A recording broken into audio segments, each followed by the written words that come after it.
नमः परमहंसा स्वादितचरणकमलचिन्मकरन्दाय भक्तजनमानसनिवासाय श्रीरामचन्द्राय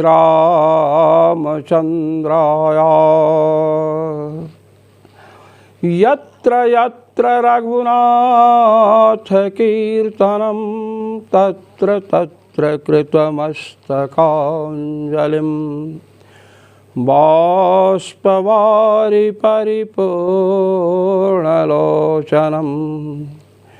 मारुतिं नमत राक्षसान्तकम् सीतानाथसमारम्भां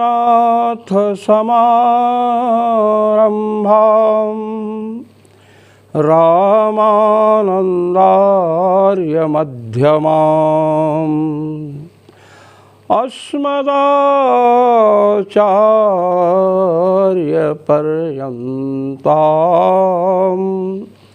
वन्दे गुरुपरम्परां वन्दे गुरुपरम्पराम्। सर्वेश्वर श्रीरघुनाथो विजयते तराम।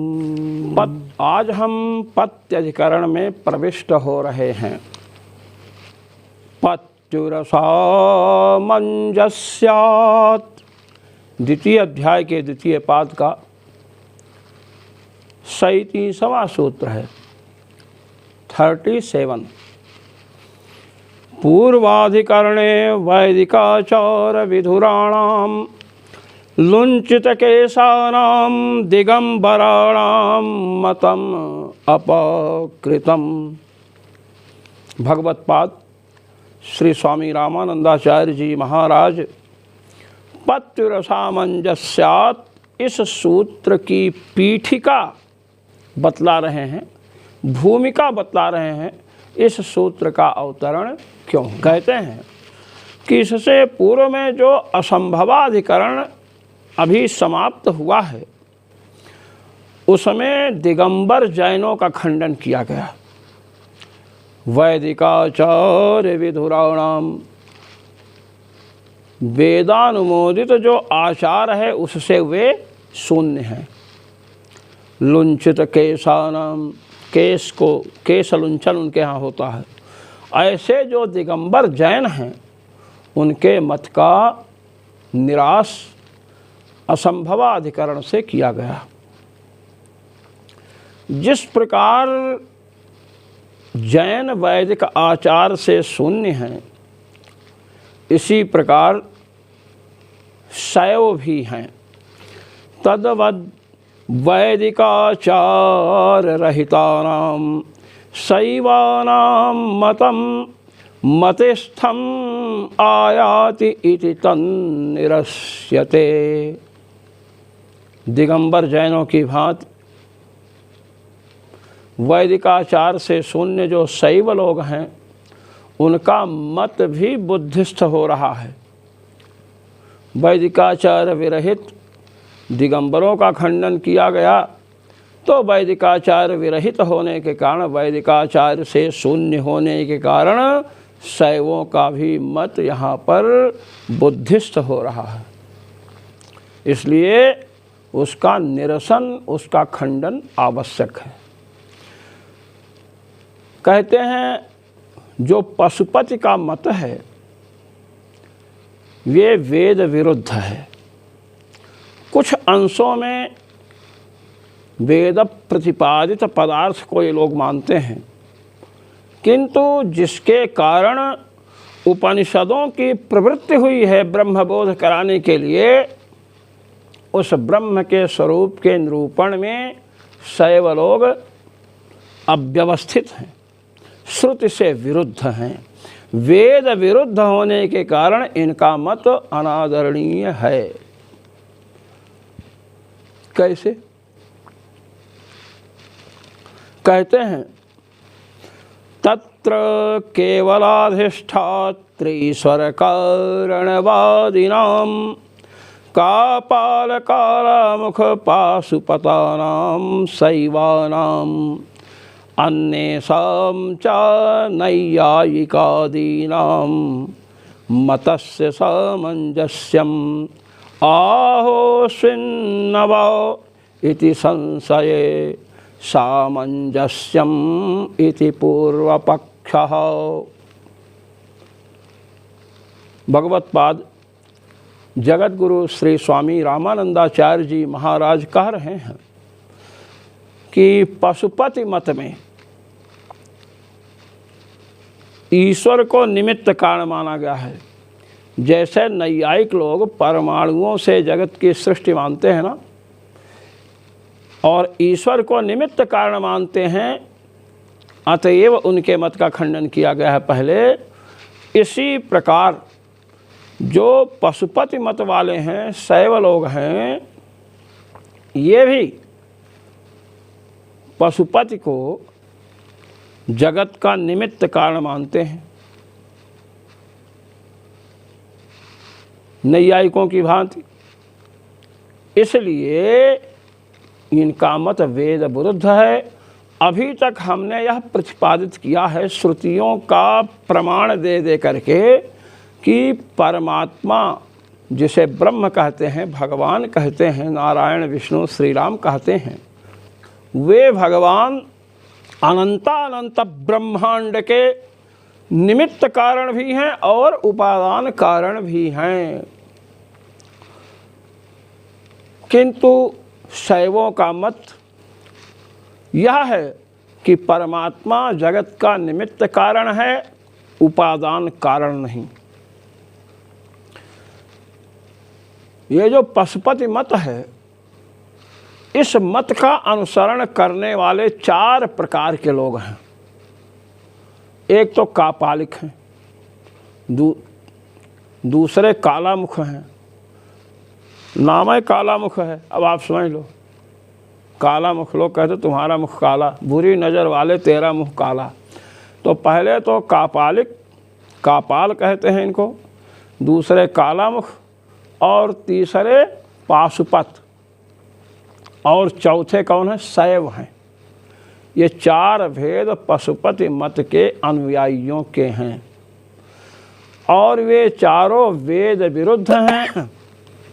क्यों वेद विरुद्ध हैं? क्योंकि वेद से विरुद्ध इनकी तत्व प्रतिपादन की प्रक्रिया है।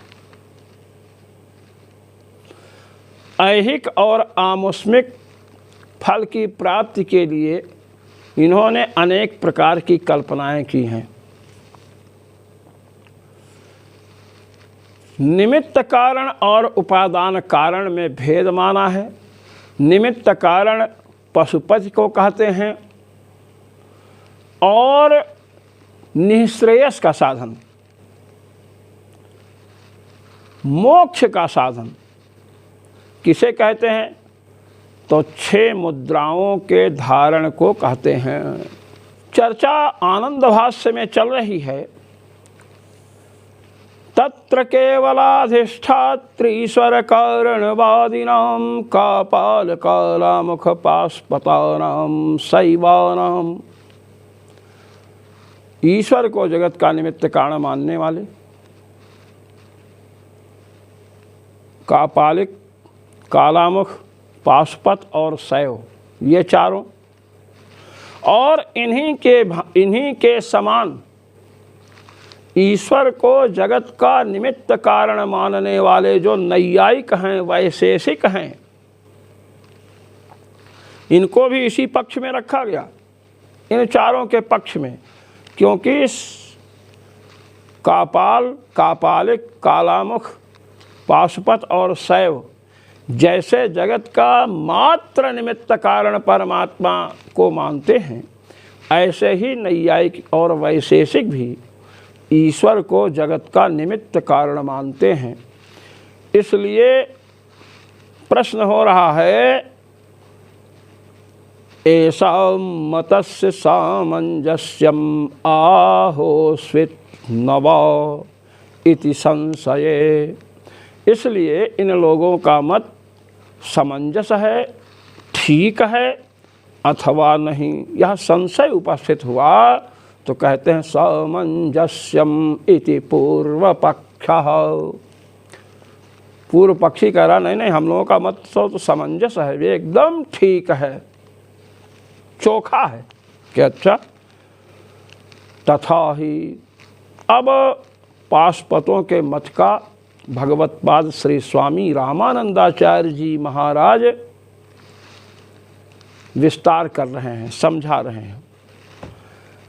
तथा ही पशुपाश विमोक्षणार्थम कापालिकी पाशुपति च दीक्षा अवश्यम ग्राह्या। कापालिक और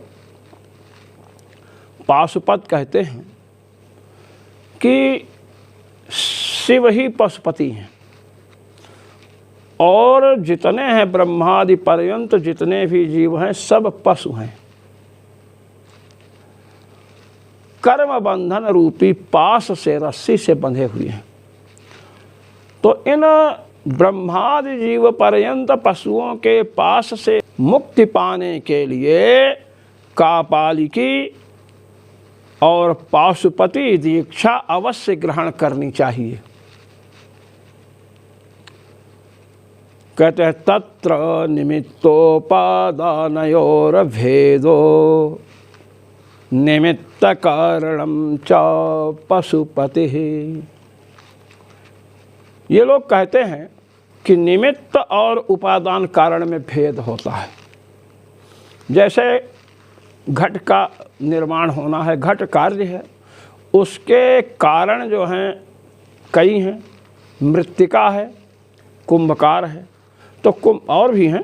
कुंभकार तो निमित्त कारण है और मृत्तिका समवायी कारण है नैयायिकों की भाषा में, वेदांतियों की भाषा में उपादान कारण कह लीजिए। तो निमित्त और उपादान कारण में भेद संसार में लोक में देखा जाता है। तो पाशुपत लोग कहते हैं कि निमित्त कारण और उपादान कारण में भेद होने से ईश्वर निमित्त कारण और उपादान कारण दोनों नहीं बन सकता है।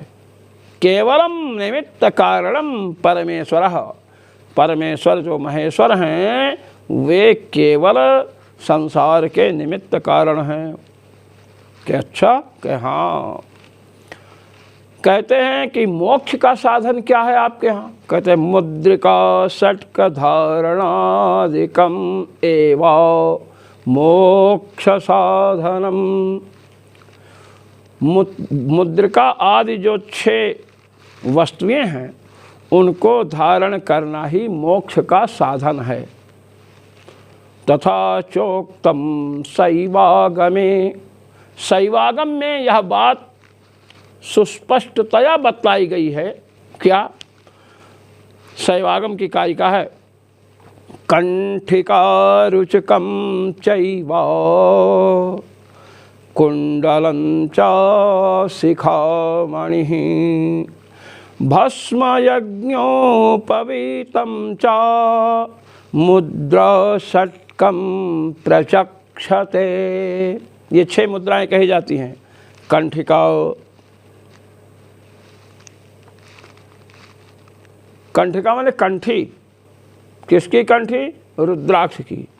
कंठिका रुचकम चैव। और रुचक देखिए, कंठिका, रुचक और कुंडल, शिखामणि, भस्म, यज्ञोपवीत। देखिए कंठी, रुचक, कुंडल, शिखामणि, भस्म और यज्ञोपवीत, ये मुद्रा षट्कम, ये पारिभाषिक शब्द है मुद्रा षट्क। इन 6 को मुद्रा षट्क कहते हैं। कहते इसका महत्व क्या है? कहते सुनिए। मुद्रिका षट्क तत्वज्ञः परमुद्रा विशारदः भगासनस्थमात्मानं ध्यात्वा निर्वाणमृच्छते। कहते देखिए, मुद्रिका षट्क तत्वज्ञः, इन 6 मुद्राओं का स्वरूप जो जानने वाला है, पर मुद्रा विशारद, और पर मुद्रा जो है उसका विशारद है। भगासनस्थमात्मानं, भगासन पर स्थित परमात्मा का ध्यान करके निर्वाणम मृच्छति, निर्वाणम मोक्षम मृच्छति प्राप्नोति, मोक्ष को प्राप्त करता है, ये बतलाया। अब और कह रहे हैं, एवं गणकारिकायाम, गणकारिका में भी ये बात बतलाई गई है। क्या? लाभा मला उपायाश्च देशावस्था विशुद्धयः दीक्षाकारी बलान्यष्टौ पंचकास्त्रीणि वृत्तयः। कहते हैं गणकारिका में बताया गया है लाभ, मल, उपाय, देश, अवस्था, विशुद्धि, दीक्षाकारी और बल। 8 हो गया ना, 5 ये। फिर से चलिए, लाभ, मल और उपाय, देश, अवस्था, विशुद्धि, दीक्षाकारी और बल। बलानि अष्टौ, ये 8। पंचकास्त्रीणि वृत्तयः, इनका पंचक, इन तीनों का पंचक, प्रत्येक के 5-5 भेद हैं। मैं अभी निरूपण कर रहा हूँ। त्रीणि वृत्तयः, और 3 वृत्तियाँ। त्रीणि वृत्तयः कैसे बनेगा भाई? त्रीणि तो नपुंसक लिंग है और वृत्तयः स्त्रीलिंग है, तो वृत्तयः का विशेषण जब त्रि होगा तो तीसरा वृत्तयः होना चाहिए ना। इस पर कह रहे हैं व्यत्ययो बहुलम, ये भगवान पाणिनि का सूत्र है 3-1-85। लिंग का व्यत्यय हुआ है, बाहुल का। अब लाभ, मल, उपाय, देश, अवस्था, विशुद्धि, दीक्षाकारी और बल, ये जो 8 बताए गए थे, इनके पंचक, इनमें एक एक के 5-5 भेद हैं। लीजिए, लाभ, इसके 5 भेद हैं, ज्ञान, तपस, नित्यत्व, स्थिति और शुद्धि। ये लीजिए। मल के 5 भेद हैं, 5 प्रकार का मल होता है। मिथ्या ज्ञान, अधर्म, आसक्ति हेतु, चित्त, पशुत्व मूल। उपाय भी 5 प्रकार का है, वाश्चर्या, जप, ध्यान, रुद्र की स्मृति और प्रपत्ति। देश भी 5 प्रकार का है। क्या? गुरु भी एक देश है, जन, गुह्य देश, श्मशान और रुद्र। अवस्था भी 5 है, व्यक्त, अव्यक्त, जया, दान और निष्ठा। विशुद्धि भी 5 प्रकार की है। प्रत्येक मल की हानि, जो मल बताए गए ना 5 प्रकार के, जैसे मिथ्या ज्ञान की हानि, तो मिथ्या ज्ञान की हानि, अधर्म की हानि, आसक्त के कारणों की हानि, चित्त की हानि, पशुत्व का जो मूल है उसकी हानि। दीक्षा कारिण, इसके 5 भेद, द्रव्य, काल, क्रिया, मूर्ति और गुरु। बल भी 5 प्रकार का, ध्यान दीजिए, 5 प्रकार का बल। बल में गुरु भक्ति, बुद्धि प्रसाद, द्वंद्वजय, धर्म, अप्रमाद, ये 5 प्रकार के बल हैं। और वृत्ति कहते हैं जीविका के उपाय को। भिक्षा, उत्सृष्ट का ग्रहण, जो लोग छोड़ दिए खेतों में शीला इत्यादि। यथालब्ध ग्रहण, जो प्राप्त, यथालब्ध ग्रहण, जो प्राप्त हो जाए उसी को ग्रहण कर दिया। इस प्रकार बतलाया। त्रीणि वृत्तयः, वृत्तियों में 3 भेद बतलाए।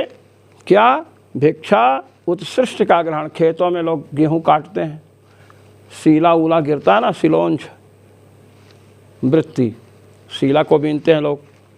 यथा लब्ध ग्रहण, साधना कर रहे हैं, जो भगवद इच्छा से प्राप्त हो गया उसी से अपना निर्वाह कर लिए। इस प्रकार बतलाया गणकारिका में।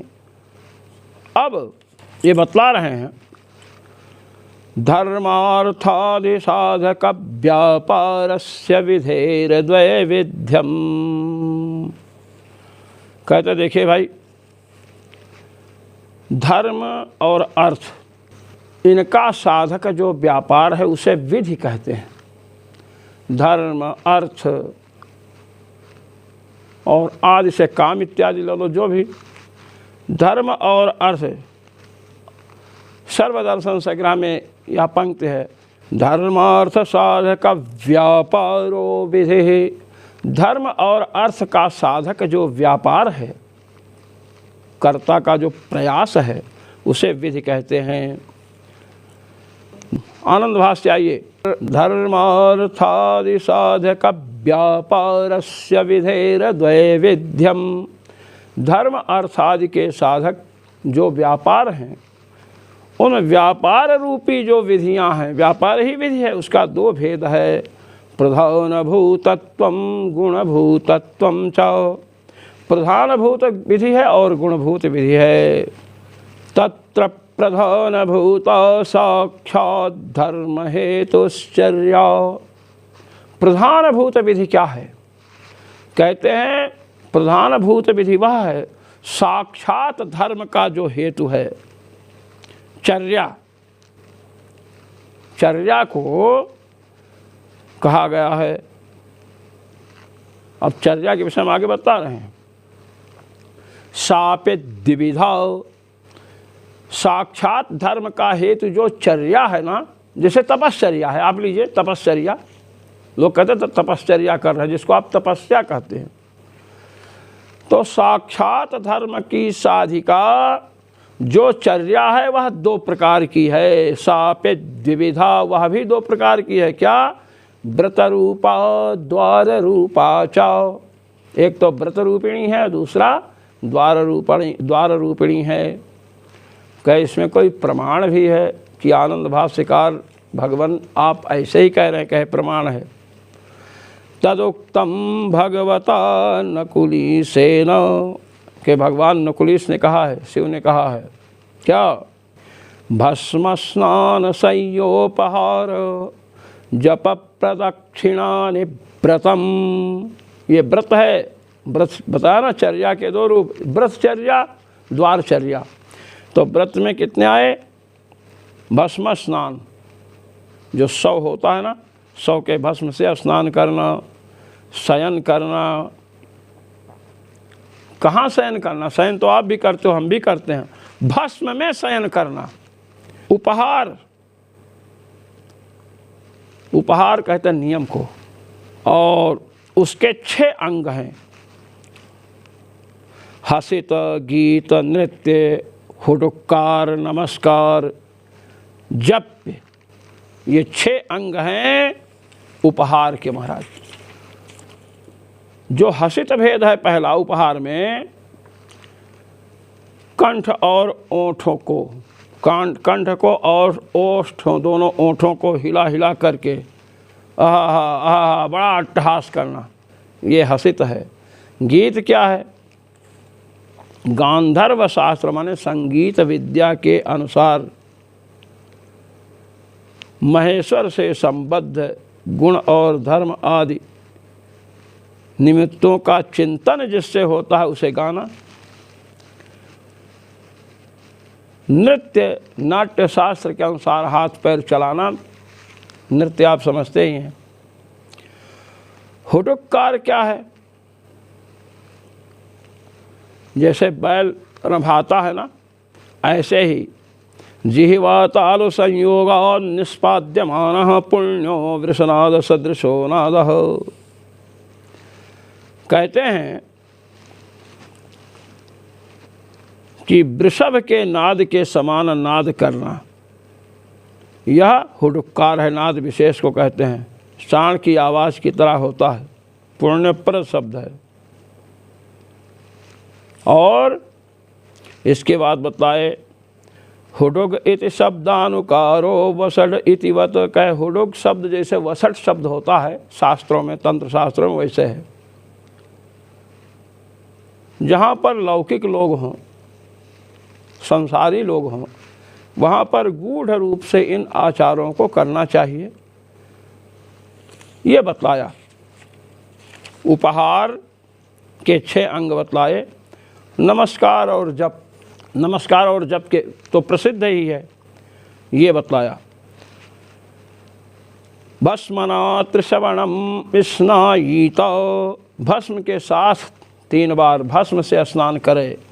भस्मनि सयित, पाशुपत सूत्र है, भस्म में शयन करे, ये बतलाया गया। क्राथन स्यंदन मंदन श्रृंगारण अवित करण अवित तद्भाषणानि द्वाराणि। अब चर्या के 2 भेद बताए, व्रत रूपा और द्वार रूपा। व्रत रूपा चर्या के भेद आपको बतला दिए। क्या? भस्म स्नान, शय्या भस्म में शयन करना, उपहार इसके 6 अंग बतला दिए, जप और प्रदक्षिणा, ये व्रत है। अब द्वार रूपा चर्या बची है, उसको बतलाया क्राथन, स्यंदन, मंदन, श्रृंगारण, अवित करण, अवित तद्भाषण, ये 6 प्रकार की है। स्पष्टम एतत् तंत्रे, कहे शैव तंत्र में सब बातें प्रसिद्ध हैं। अब बतला रहे हैं कि आपने क्राथन, स्यंदन, ये सब बतलाया, सब है क्या? क्राथन, स्यंदन, ये क्या वस्तु है? कहे ओ, आपको क्राथन, स्यंदन, इन सब के विषय में जिज्ञासा है? बिल्कुल जिज्ञासा है। ये वस्तु है क्या? कहे सुन लो। कहते हैं जो क्राथन है, नींद नहीं आई है, जगे हुए ही सोए हुए व्यक्ति के समान खर्राटे भरना।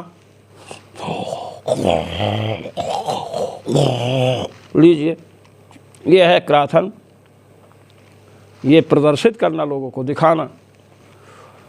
कहे कि स्पंदन क्या है? कि वायु रोग से पीड़ित व्यक्ति जो है अपने शरीर को कपाता रहता, हु, ऐसे ही शरीर को कपाना स्पंदन कहलाता है। कहते हैं उसके बाद मंदन क्या है? कहते हैं टूटे हुए पैर वाला व्यक्ति, जो लंगड़ा व्यक्ति है, वो कैसे लड़खड़ा करके चलता है, ऐसे ही चलना लड़खड़ा करके इसको मंदन कहते हैं। ये द्वारचर्या है। कहते अच्छा, कहते हैं मंदन के बाद श्रृंगारण है। कह सुनिए, जैसे रूप और यौवन से संपन्न किसी कामिनी को देखकर कोई कामुक कुचेष्टा करता है, इसी प्रकार साधक अपनी चेष्टाएं करे। क्यों करे? संसारी लोग समझें कि ये तो बहुत दुष्ट है, इसलिए उसके पास आए नहीं, इसलिए ये श्रृंगारण है। अवितकरण क्या है? कर्तव्य और अकर्तव्य की विवेचना में असमर्थ जो प्राणी है, जिनको पता नहीं क्या कर्तव्य है क्या अकर्तव्य है, ऐसे प्राणियों की भांति निंदित कर्म करना, ये अवितकरण है। अवित तद्भाषणानि, अवित तद्भाषण क्या है? परस्पर विरुद्ध निरर्थक शब्दों का उच्चारण करना। लोग समझे पगलाया हुआ है।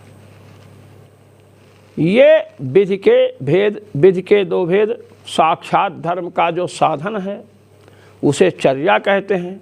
चर्या के 2 भेद बताया, व्रत और द्वार। व्रत में आपके समक्ष वर्णन किया गया भस्म स्नान, भस्म शय्या, उपहार, जप, प्रदक्षिणा, भस्म में तीनों समय स्नान करना चाहिए। उसके बाद द्वार का व्रत के बाद द्वार, क्राथन, चंदन, मंदन, श्रृंगारण, अभितकरण, अभित तद्भाषण, ये 6 अंग बतलाए गए। ये शैव तंत्र में सब प्रसिद्ध हैं। एवं काला मुखागमे, कहते हैं काला मुखागम में कपाल पात्र भोजन शवभस्म स्नान तत्प्राशन लघुड धारण सुराकुंभस्थापनानि कुंभे देवाराधनानि च अभीष्ट फलोपलम्भकानि। कहते हैं और काला मुखागम में और भी बात कही गई, कपाल पात्र में भोजन। अब आप कपाल तो जानते हो, नरसिरह कपालम शुच प्राण्यम भगत्वात्, खोपड़ी में भोजन करना। शव भस्म स्नान, मुर्दा के भस्म से स्नान करना। आप उज्जैन में जाइए, भगवान महेश्वर का अभिषेक वहाँ मुर्दे की भस्म से होता है। प्रतिदिन नई भस्म होनी चाहिए। तत्प्राशन, भस्म का प्राशन करना। आप देखते हैं, आप हम सब लोग यज्ञ में जाते हैं, यज्ञशाला में कुछ भस्म लगाते हैं, कुछ मुंह में रख लेते हैं। इसी प्रकार भस्म का प्राशन करना। लगुड धारण करना, लगुड जैसे लाठी धारण करते हैं ऐसे। सुरा कुंभ स्थापनानि, सुरा कुंभ मदिरा कलश की स्थापना करना और उस कुंभ में देवता की आराधना करना। यह सब अभीष्ट फल को देता है। अभीष्ट फल क्या है? मोक्ष। एवं च कापालिकादि दर्शनानां सामंजस्यम। अब देखिए आप, कहते रुद्राक्ष का कंकण बना करके धारण करना हाथ में और मस्तक पर एक जटा धारण करना। ये शैवागम में सब बातें प्रसिद्ध हैं। और एक विलक्षण बात इन्होंने कही है जिसे श्री भाष्यकार श्री रामानुजाचार्य जी महाराज ने प्रस्तुत किया है श्री भाष्य में। तथा केनचित् क्रिया विशेषेण विजातीयानामपि ब्राह्मण्य प्राप्तिम उत्तमाश्रम प्राप्तिम चाहुः। इन कापालिकों ने, पाशुपत मतानुयायियों ने एक बात और कही है, दीक्षा प्रवेश मात्रेण ब्राह्मणो भवति क्षणात्। कहते हैं जो दीक्षा ग्रहण कर लिया, कौन दीक्षा? अभी चर्चा है कापालिकी अथवा पाशुपति दीक्षा जो ग्रहण किया है, तो कहते हैं दीक्षा में प्रवेश किया, दीक्षा ग्रहण किया तो ब्राह्मणों भवति क्षणात्, उसी समय वह ब्राह्मण हो जाता है। और कापालम व्रतमास्थाय यतिर्भवति मानवः। कापालिकों का व्रत जब स्वीकार कर ले तो यतिर्भवति मानवः, मानव साक्षात सन्यासी हो जाता है। ये बात बतलाई। कहते अच्छा, कहते हाँ। तो ये बतला रहे हैं, ये कापालिकों का मत है। एवं च कापालिकादि दर्शनानां सामंजस्यम। कहते हैं इस प्रकार कापालिकों के दर्शन का सामंजस्य है, बहुत अच्छा दर्शन है। अब इसका भगवान व्यास खंडन कर रहे हैं। इति प्राप्ते विधीयते। जब ऐसी स्थिति प्राप्त हुई, अर्थात इस प्रकार का पूर्व पक्ष जब प्रस्तुत हुआ, तो भगवान व्यास सूत्र बनाए क्या? पत्युरसामंजस्यात्। द्वितीय अध्याय के द्वितीय पाद का 37वां सूत्र। कहते हैं पूर्वाधिकरण सूत्रात् न इत्यनुवर्तते। पूर्वाधिकरण जो असंभवाधिकरण अभी पूर्ण हुआ है, उससे ना की अनुवृत्ति लाइए। पूर्वाधिकरण में न च पर्यायादप्यविरोधो विकारादिभ्यः, दो 35 द्वितीय अध्याय के द्वितीय पाद का 35वां जो सूत्र है, उससे ना को खींचिए, अनुवृत्ति लाइए। सूत्रे स्वदृष्टम पदम सूत्रांतराद अनुवर्तनीयम सर्वत्र। जो लोग कौमुदी संज्ञा प्रकरण भी पढ़े होंगे उन्हें इस नियम का पता है कि जो सूत्र में पद नहीं दिखाई पड़ रहा हो, जो पद सूत्रों में न दिखाई पड़ रहा हो, उसे पूर्ववर्ती सूत्रों से ले लेना चाहिए। इसे अनुवृत्ति कहते हैं। कहते हैं पूर्वाधिकरण जो असंभवाधिकरण है उससे न च पर्यायादप्य विरोधो विकारादिभ्य, इस सूत्र से ना का अनुवर्तन कर लेना चाहिए। अब क्या अर्थ निकला? पत्युः असामंजस्यात्, ये सूत्र है ना, पत्युः अर्थात परमेश्वरस्य केवलम अधिष्ठातृतया कारणत्वम नोपपद्यते। नापत्युः अर्थात परमेश्वर जो महेश्वर शिव हैं उनको केवल अधिष्ठाता मानना, केवल निमित्त कारण मानना जगत का कहे यह उपपन्न नहीं हो सकता, इसको आप सिद्ध नहीं कर सकते हो। जो मनीषी महानुभाव ब्रह्म सूत्र के ऊपर जगत गुरु श्री स्वामी रामानंदाचार्य जी महाराज द्वारा प्रणीत आनंद भाष्य का श्रवण मनन एवं निधिध्यासन करते हैं, उन सबको सर्वेश्वर श्री रघुनाथ जी महाराज की ओर से अनंतानंत अनुग्रह और मेरी ओर से सादर सप्रेम जय श्री राम।